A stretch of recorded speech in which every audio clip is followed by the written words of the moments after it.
পহেলা বৈশাখ, যা বাঙালি জাতির মনের মাধুরী মিশিয়ে শিল্পীর রং তুলিতে আঁকা একটি লাল সাদার মিলন মেলা, যা কিনা বাঙালি জাতির মনের আনন্দে প্রকাশের এক প্রকার মাধ্যম হয়ে মেলারূপে প্রকাশ পায়। আর তাই আমিও চলে গেছিলাম বাঙালির সেই সর্ববৃহৎ অনুষ্ঠানে সামিল হওয়ার জন্য আমাদের শ্রীপুর উপজেলায়। যাওয়ার পর বুঝতে পারলাম যে আজকে আর মেলায় হাঁটা যাবে না। এক জায়গায় দাঁড়িয়ে থাকলে আপনি এমনিতেই চলে যেতে পারবেন অন্য জায়গায় মানুষের ধাক্কায়। যাই হোক, চলেন দেখি ভিতরের কি অবস্থা।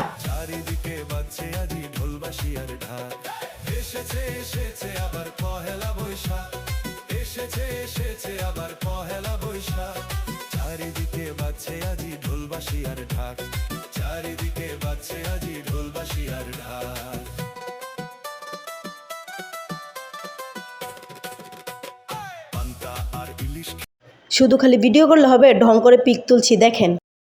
সো আজকের মতো টাটা, আল্লাহ হাফেজ। সবাই ভালো থাকবেন, সুস্থ থাকবেন, আর আমার জন্য অবশ্যই দোয়া করবেন।